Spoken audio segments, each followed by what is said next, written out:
Late winter held the territory in its gray grip. Edmund Hastings spread the architect's drawings across his mahogany table, studying them with the intensity of a man who believed he'd finally solved mortality. 20 feet tall, bronze, permanent. The sculptor's renderings showed Edmund astride a horse, commanding and eternal. His monument, his legacy. Proof that Edmund Hastings had existed, had mattered, would never be forgotten. He traced the sketches with fingers that had signed more land deeds than any man in 3 counties. Outside the mansion's tall windows, his holdings stretched to the horizon. Cattle grazed on grass he owned. Fences marked boundaries he'd drawn. Towns collected on property he'd acquired. Yet the great room echoed. Wind rattled the windows. No fire warmed the hearth. The expensive furnishings imported from St. Louis, some from Chicago, stood arranged in perfect order. No one ever sat in them. No voices carried through the halls. No footsteps but his own had crossed these floors in months. Edmund rolled the drawings carefully, sliding them into a leather tube. The sculptor waited in town. Final approval today, then production would begin. 6 months to cast the bronze. Another month for installation in the town square. By next winter, immortality. He saddled his stallion and rode toward town through cold that bit exposed skin. Mud showed through melting snow. Ice cracked at the creek's edge. Spring threatened but hadn't arrived. The road carried him past the one-room schoolhouse at the edge of town. Through frost-edged windows, lamplight glowed warm gold. Children's voices rose in recitation. Clear and eager, a woman's voice guided them, patient and strong. Edmund had built that school 5 years back. Civic duty, tax advantage. The structure needed paint now, shingles replacing, but it served its purpose. He'd never been inside. The children's laughter followed him down the road, fading as he reached town's main street. Merchants swept boardwalks. The blacksmith's hammer rang steady. Life continuing as it always had, as it always would. 20 feet of bronze would stand in the square forever. Long after these buildings crumbled, his monument would remain. A man's name carved permanent against time's erosion. The sculptor's office sat above the bank. Edmund dismounted, tied his horse, climbed the stairs with the drawings under his arm. He didn't notice the small voice in his chest, quiet as distant thunder, wondering why triumph felt so much like loneliness, why wealth bought everything except what he actually needed, why his name carved in bronze mattered when no one would speak it with love. The architect's door stood open. Edmund entered, ready to order his immortality. Outside, spring waited. Children learned. Life multiplied and grew. Bronze waited too, cold and dead and forever. The town meeting hall filled with merchants, ranchers, and citizens. Kerosene lamps cast warm light across familiar faces. Edmund sat in the front row, the architect's tube resting against his chair. Mayor Johnson called the meeting to order. Business proceeded: road repairs, water rights, the usual territorial concerns. Then the mayor gestured to Edmund. "Mr. Hastings has an announcement, a gift for our community." Edmund stood, heads turned. He commanded attention like he commanded land naturally, completely. "I've commissioned a monument," he began. "A bronze statue for the town square, 20 feet tall. The sculptor assures me it will be the finest work between St. Louis and San Francisco." Murmurs of appreciation rippled through the crowd. Edmund unrolled the drawings, holding them high. "It will stand for generations. A testament to what we've built here, to permanence, to legacy." Applause scattered through the hall. The mayor beamed. Businessmen nodded approval. This was what prosperity looked like: bronze and marble and names that echoed through time. Then a woman's voice, quiet but clear. "What will that statue mean in 50 years? "Mr. Hastings." The hall quieted. Edmund turned. Grace Morrison sat 3 rows back, hands folded in her lap. The widow who taught at the schoolhouse. 40, maybe 45, plain dress, dark hair showing silver threads, dignity in her posture like bedrock beneath soil. "I'm sorry," Edmund said. In 50 years, Grace repeated. No challenge in her tone, only genuine curiosity. What will people understand when they look at your statue? Edmund felt heat rise in his chest. My contribution to this territory, inspiration for future generations to build as I've built. I see. Grace nodded slowly. And that will matter to them. Bronze shaped like a man they never knew. It will remind them that greatness is possible, that one man can shape a territory. Perhaps. She smiled, not unkindly. Would you visit my school sometime? Mr. Hastings, I'd like to show you something about legacies that last. The invitation hung in lamplight. Others shifted in their seats, uncertain where this exchange led. I'm quite busy, Edmund said stiffly. Of course, the offer stands. Grace settled back in her chair. The mayor cleared his throat, moved to the next agenda item. The meeting continued. Edmund barely heard it. Her question circled his mind like a hawk. What will that statue mean, bronze shaped like a man they never knew? Legacies that last. He rode home through darkness, the architect's drawing suddenly heavy under his arm. The mansion waited, empty and grand. He lit a lamp in his study, poured whiskey he didn't drink, stared at renderings that should have satisfied him completely. They didn't. The widow's question shouldn't matter. She taught children to read and cipher. What did she understand about legacy, about permanence, about the monuments required to outlast forgetting? Yet sleep came late. Bronze monuments filled his dreams, slowly oxidizing to nothing under rain and wind and time's relentless passing. The sculptures crumbled. His name faded. No one remembered why the statue stood or who it honored. He woke before dawn, chest tight with nameless anxiety. Spring light broke gray across his vast holdings. Land everywhere, wealth beyond measure, and not one person who would mourn him when bronze and flesh both turned to dust. Edmund stood at his study window, watching dawn spread across his empire. A tintype rested in his palm himself at 25, lean and hungry and alone. 30 years between that young man and this one. The face had weathered. The body had thickened. The bank accounts had swelled beyond imagining. The loneliness remained identical. He'd been orphaned at 12, parents lost to cholera in a single terrible week. No siblings, no family willing to take a penniless boy. The orphanage in St. Louis offered 3 years of barely adequate food and relentless lessons in self-sufficiency. At 15, Edmund ran, worked cattle drives, saved every penny, learned that land meant security, that ownership meant control, that accumulating property filled the hollow places inside, or so he'd believed. By 30, he'd owned his first ranch. By 40, 3 more. At 50, he controlled more territory than most small kingdoms. Cattle, timber rights, mineral claims, town lots. His holdings generated wealth that generated more wealth in endless multiplication. But wealth didn't sit at dinner tables. Property didn't warm cold beds. Land deeds didn't speak his name with affection. He'd meant to marry. Twice he'd courted suitable women.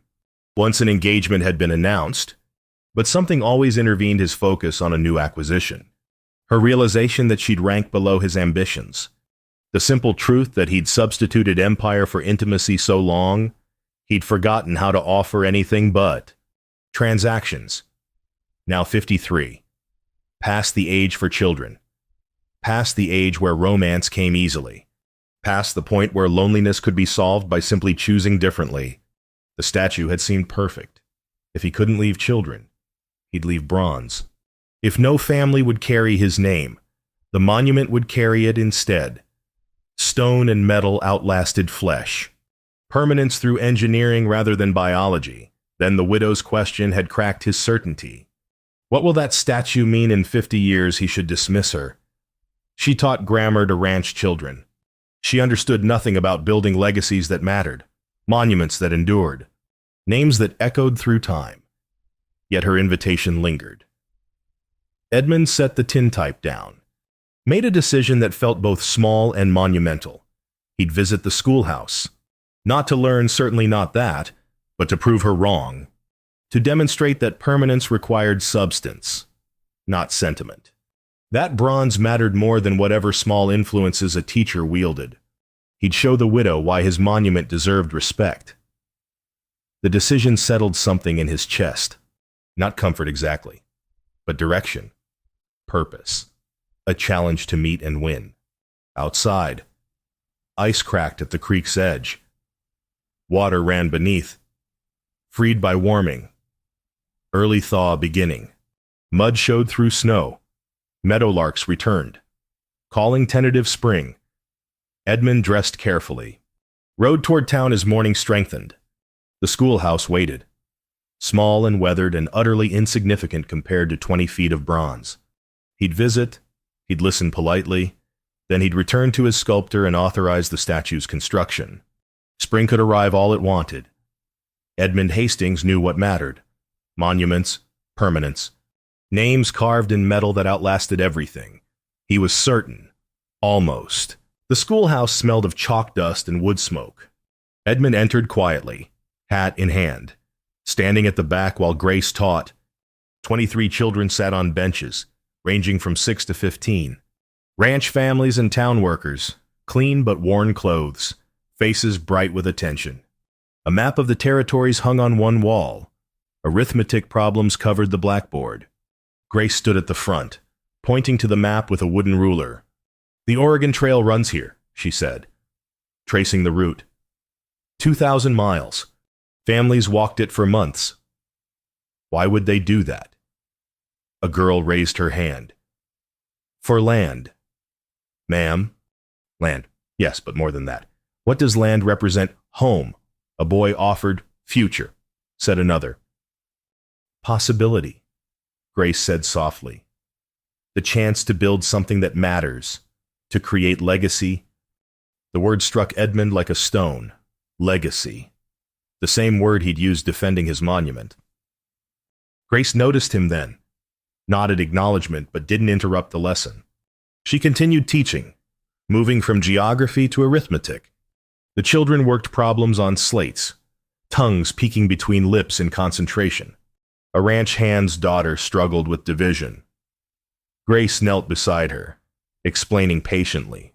No frustration, no condescension, pure focus on helping the child understand. If you have 60 cattle and sell them to 3 buyers equally, how many does each get? The girl's face scrunched. 20. "Show me." Small hands drew circles on the slate. 3 groups. 60 marks distributed carefully. The answer emerging through doing rather than memorizing.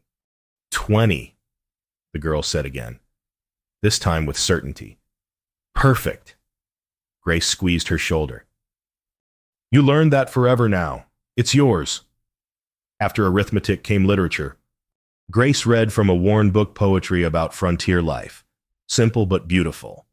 The children listened, absorbed. Some mouthed the words along with her.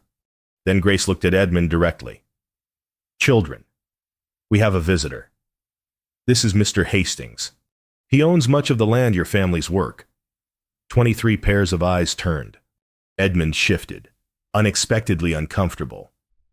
A small girl in the front row raised her hand. "Yes, Sarah," Grace said. "Mr. Hastings, what will you do with all your land when you're gone?" The question hit harder than Grace's had. Children possess terrible honesty, asking what adults knew better than to voice. Edmund's mouth went dry. I'll leave it to... The territory will benefit from... Will anyone remember you gave it to them? Sarah pressed. Grace didn't rescue him, just waited, eyes holding something that might have been compassion. "The monument will ensure that," Edmund managed. "The statue in town square?" Sarah nodded. Satisfied with an answer, Edmund knew satisfied nothing. The lesson continued. Edmund watched, increasingly aware he'd entered a world he'd never understood. Grace didn't just teach subjects, she taught seeing, thinking, becoming. Every child in that room was being shaped. Values planted that would grow for decades. When school dismissed, children filed past Edmund politely. Some smiled. Most looked through him, wealthy stranger, irrelevant to their actual lives. Grace erased the blackboard, methodical and calm.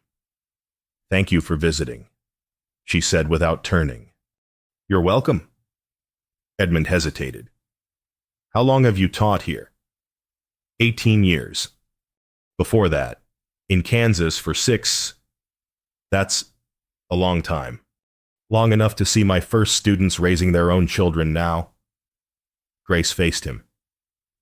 Long enough to know what lasts. Edmund had come to prove her wrong. Instead, he'd seen something that disturbed him more than Grace's question, more than the statue's hollow promise. He'd seen legacy he'd never considered possible. Living, breathing, multiplying through time. He rode home silent. Grace's students' eager faces haunting him more than bronze ever could. Grace's invitation arrived 3 days later. Delivered by a student. Neat handwriting on simple paper. "Mr. Hastings, would you join me for supper tomorrow evening?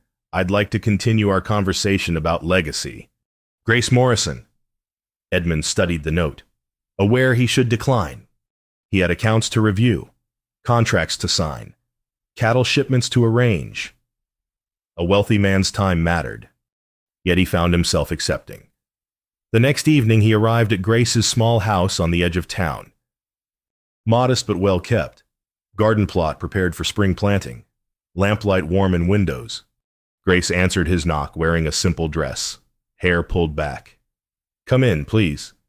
The interior surprised him. Books everywhere, shelves covering walls, stacks on tables, volumes clearly read and reread. A teacher's library, a mind's sustenance. "I hope you don't mind plain fare," Grace said, gesturing to the table. "Stew and bread. It's fine." They sat. She served. For a few minutes they ate in comfortable silence. Then Grace spoke quietly. "You wonder why I invited you. I admit to curiosity. I think we're similar. Mr. Hastings." "More than you realize." Edmund set down his spoon. "How so?" "We both understand loneliness." Grace met his eyes steadily. "We've both lost things. We've both tried to fill holes that don't fill easily." The directness should have offended him. Instead, it opened something in his chest. "You were married," Edmund said, "for 8 years. My husband was a good man, gentle, smart. Fever took him when I was 30. Grace's voice remained steady, but grief shadowed her eyes. "I had a choice then. Drown in loss or pour it into purpose. You chose teaching. I chose legacy." "Real legacy." Grace rose, retrieved a wooden box from her desk. "May I show you something?" She opened the box. Inside lay dozens of letters, carefully preserved. "These are from my former students." Grace spread several across the table. "This one is from William Chen. He's a banker in Denver now. Says I taught him mathematics that built his career."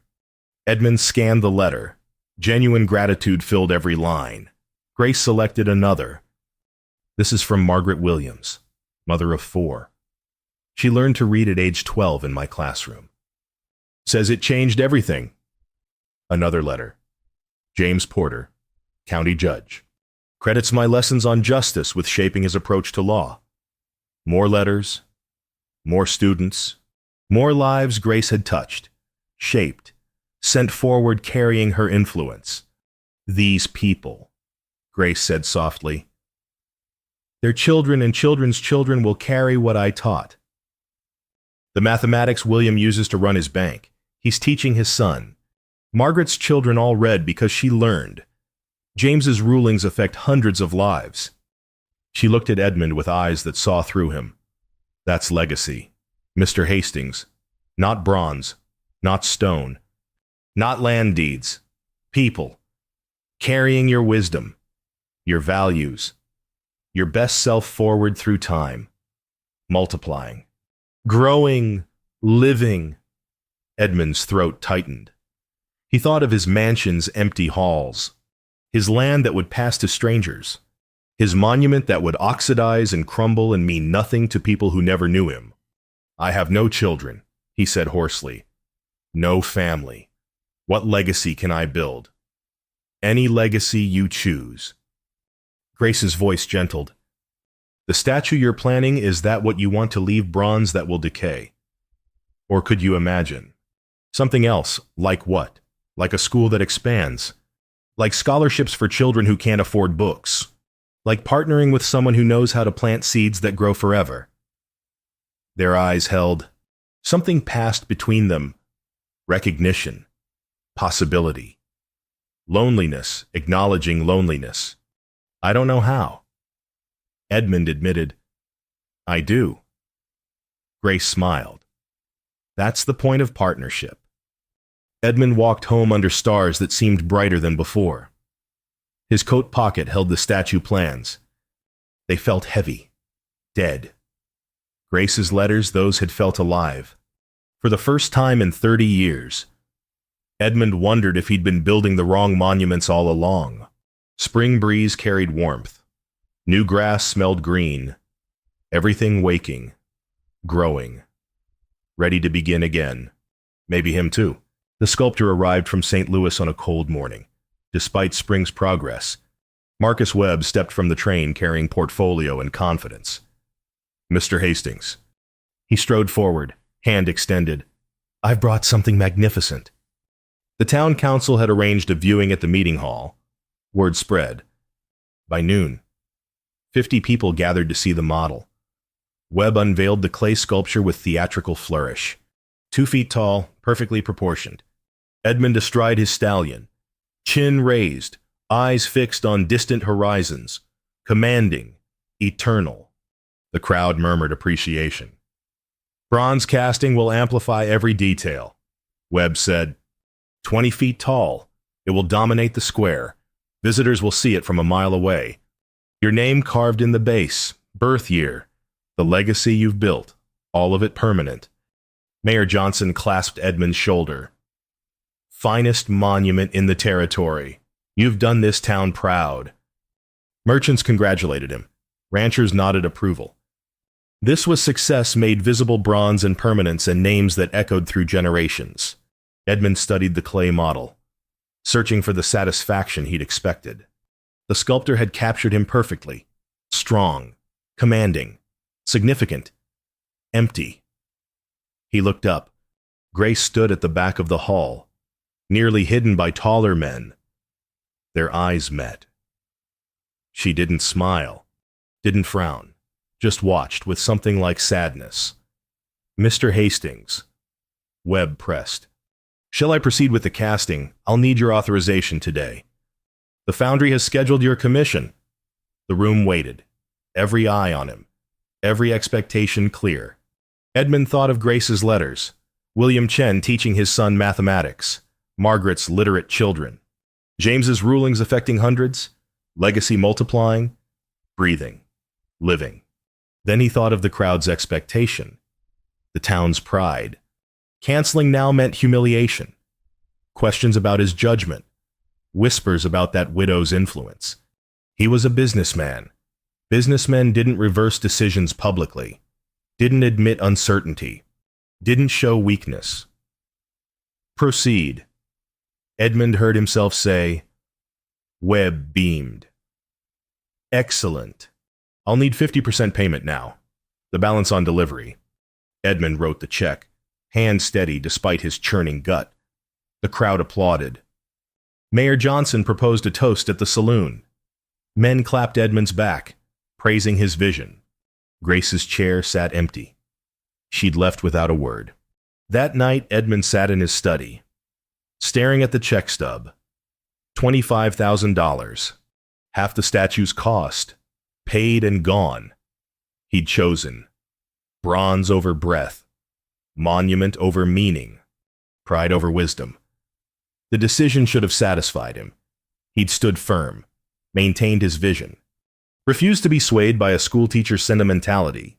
Instead, he felt buried beneath weight he'd willingly accepted. The statue would rise in 6 months. People would admire it. His name would be carved permanent. And none of it would matter. Not one bit. Outside, spring bloomed despite his winter. Lilacs budded. Grass greened. Birds built nests and raised young and created future from nothing but instinct and effort. Life multiplied while bronze waited, cold and dead and sterile. Edmund poured whiskey. Didn't drink it. Watched night deepen beyond his windows. He'd won. He'd gotten exactly what he wanted. Somehow that felt like the worst loss of all. 3 days passed. Edmund avoided town, avoided the school, avoided thinking about Grace's disappointed face. On the 4th day, restless and hollow, he rode to Thomas Wheeler's homestead. One of Grace's former students, she'd mentioned him. Dirt poor family once. Now owned decent land, raised cattle, lived honest. The homestead sat 10 miles north, modest but well-maintained. Corrals held good stock. Fields showed careful management. A man could build a life here. Thomas answered Edmund's knock, surprise clear on his weathered face. "Mr. Hastings, what brings you out here? I wondered if we might talk." "Of course." Thomas gestured inside. Coffee. The cabin's interior reflected simple prosperity. 3 children sat at a table doing schoolwork. A woman, Thomas's wife, kneaded bread at the counter. Comfortable disorder of family life? Thomas poured coffee. Sent the children outside to play. The women retreated to the bedroom, offering privacy. "What's on your mind?" Thomas asked. Edmund didn't know where to begin. "Mrs. Morrison mentioned you. Said you were one of her students." Thomas's face softened immediately. "Best thing that ever happened to me. That woman changed my entire life." "How so?" Thomas settled into his chair, remembering. "My father couldn't read. Good man, hard worker, but ignorant. Expected me to follow him into day labor. No future beyond next week's wages." He sipped coffee. "Mrs. Morrison saw something different. I was 13 when I started school late, embarrassed to sit with younger kids. She didn't care. Taught me to read like it mattered more than anything. And it did. Changed everything." Thomas gestured around the cabin. Learned arithmetic, read law books, understood land rights, contracts, how money actually works, saved wages, bought this place at 25. Paid cash. Pride filled his voice, earned and honest. Now I've got 3 kids who'll never struggle like I did. They read by age 6. Do sums faster than I can check them. My oldest, Sarah, wants to be a teacher, like Mrs. Morrison. Thomas leaned forward. "You know what my father said when I bought this land. Said he was proud. Said I'd build something real. Legacy. He called it," the word again, legacy. Edmund couldn't escape it. "Sarah," Thomas called. "Come here a minute." The girl entered, maybe 12, bright-eyed and curious. "Show Mr. Hastings what you've been learning." Sarah stood straight, hands folded. Then she recited poetry Longfellow, Whitman, verses about frontier life. Perfect pronunciation. Complete understanding. "Mrs. Morrison taught me that when I was 10. Thomas said, I taught Sarah when she was 8. She'll teach her children someday." Edmund watched the girl's animated face.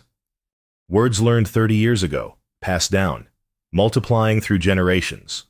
Grace's voice echoing forward through time, carried by students she'd taught with patience and care.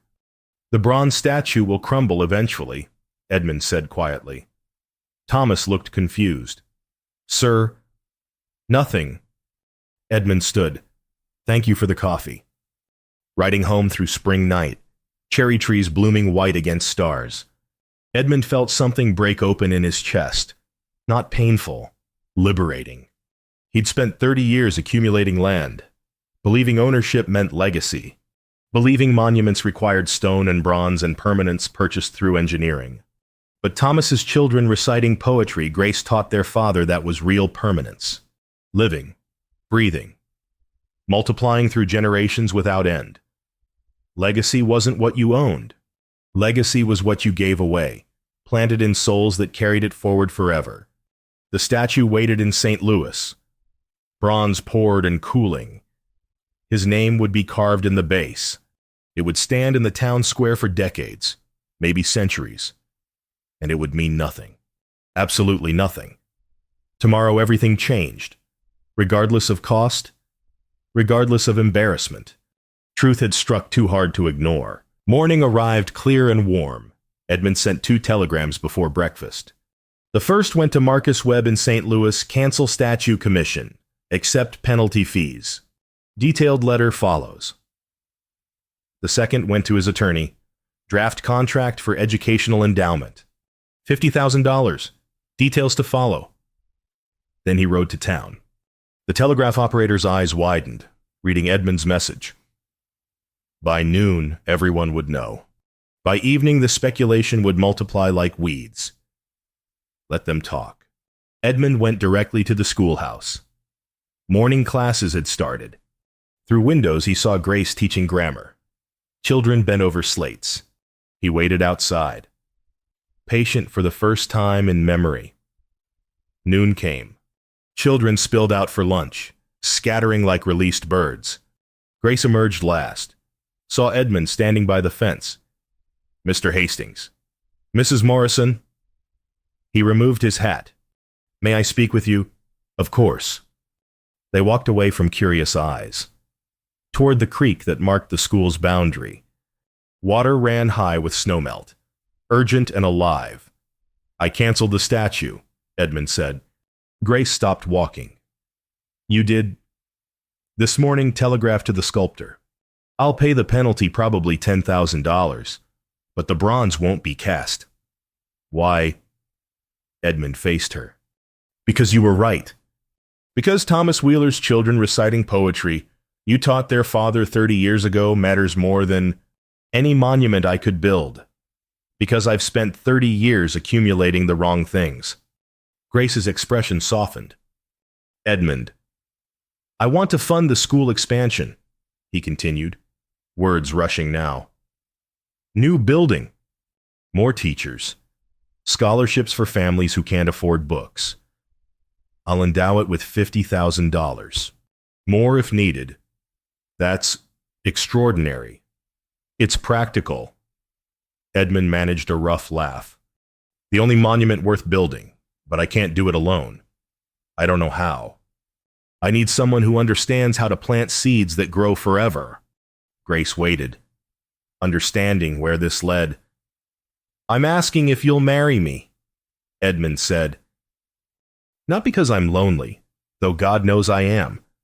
Not because I need rescue from myself, though that's probably true too. But because together we can build legacy that matters. Your wisdom, my resources, creating future that walks on 2 feet. Silence stretched. Water rushed past. Birds called in warming air. You're certain? Grace asked quietly. I've never been more certain of anything. The town will talk. They'll say I influenced you, manipulated the wealthy man. Let them talk. Truth doesn't need their approval. Grace smiled then, genuine and warm. Yes, yes, yes, I'll marry you. Yes, we'll build something real together. Yes to all of it. Edmund felt something loosen in his chest, decades of tension releasing. Not romance exactly. Not the passion of youth, but partnership, purpose. 2 damaged people choosing to pour their wounds into something that would grow beyond them. When he asked, Spring wedding. Let the students witness. They should see what legacy looks like when it begins. They walked back toward the schoolhouse. Not touching, but close. Planning the future like architects of something vast and living. Full spring surrounded them. Lilacs blooming purple and white. New grass brilliant green.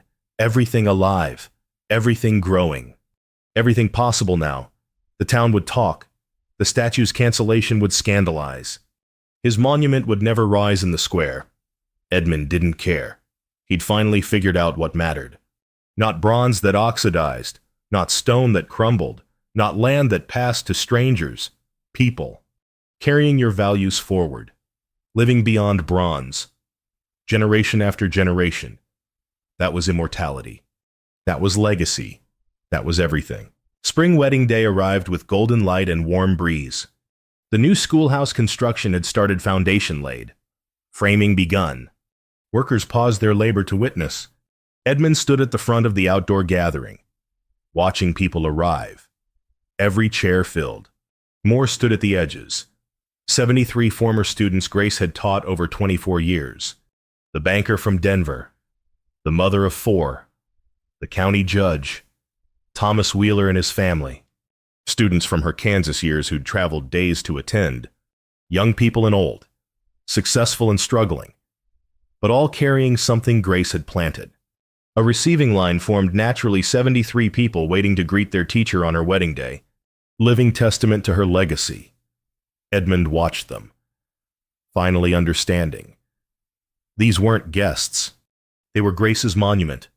Walking, breathing, raising families, serving communities. Teaching their own children values Grace had imparted decades ago.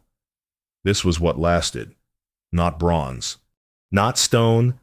Not names carved in metal. People. Multiplying influence forward through time without end. Grace emerged from the schoolhouse wearing a simple dress, holding wildflowers. No veil. No pretense. Just quiet dignity and wisdom earned through loss and purpose. They spoke vows before the gathered crowd. No fancy words. Simple promises to partner in building legacy that mattered. To combine wisdom and resources. To plant seeds that would grow long after they'd turned to dust. When Edmund kissed his wife, 73 voices cheered. The reception filled the construction site. Children played in the framed rooms of what would become the new school. Former students shared stories of Grace's influence. A web of connections spreading outward, teachers she'd inspired, lawyers she'd shaped, parents who now raise literate children because she'd taught them to read. Thomas Wheeler's daughter Sarah approached Edmund shyly. "Mr. Hastings, I wanted to thank you for funding the expansion. Mrs. Morrison says I can train to be a teacher here." "You're welcome." Edmund smiled. "What will you teach?" "Everything Mrs. Morrison taught me. So her students will learn too. Infinite multiplication, legacy without end. As sun set gold over prairie." Edmund and Grace stood together watching the gathering. 3 generations present, Grace's original students, their children, some grandchildren already. "Our legacy won't stand in the town square," Grace said softly, taking his hand. "It will walk through time." Edmund finished. She smiled. "You understand now?" "Completely." He watched Sarah laugh with other future teachers. Stone monuments decay. Living legacy endures. Generation after generation. They stayed until stars emerged, watching the celebration continue. Their wedding, yes, but also testimony to what mattered. Proof that the best monuments weren't bronze or stone or anything dead and cold. The best monuments walked on 2 feet, carried your values forward, lived beyond any sculpture. Eventually the gathering dispersed. Families headed home. Children fell asleep in wagons. Students embraced Grace one last time, promising to return. Edmund and Grace walked to his mansion, their home now. It wouldn't stay empty long. Already they'd discussed which rooms would become library, which would host teacher training, which would welcome students needing housing. A building wasn't legacy, but it could serve legacy, shelter the work that mattered. Inside, Grace moved to the window, looking out at darkness and stars. "What are you thinking?" Edmund asked. "That you found what you were searching for. Not permanence through bronze, permanence through people. We found it together." She turned, smiled. "Yes, together. In 6 months, the new school would open. In a year, 3 teachers would work there instead of 1. In 10 years, hundreds more children would read, cipher, think, become. In 50 years, when Edmund and Grace had both passed, Their influence would multiply through thousands of students who'd never met them, but carried their wisdom. Forward anyway. That was the monument they'd built, not standing in a square, but walking through time, living, breathing, growing without end. Bronze would have crumbled by then. But their legacy would just be beginning, outside. Spring deepened into summer. Seeds planted, crops growing, life multiplying in endless, beautiful repetition. The best monuments walked on 2 feet. Edmund finally understood, and in understanding, found peace.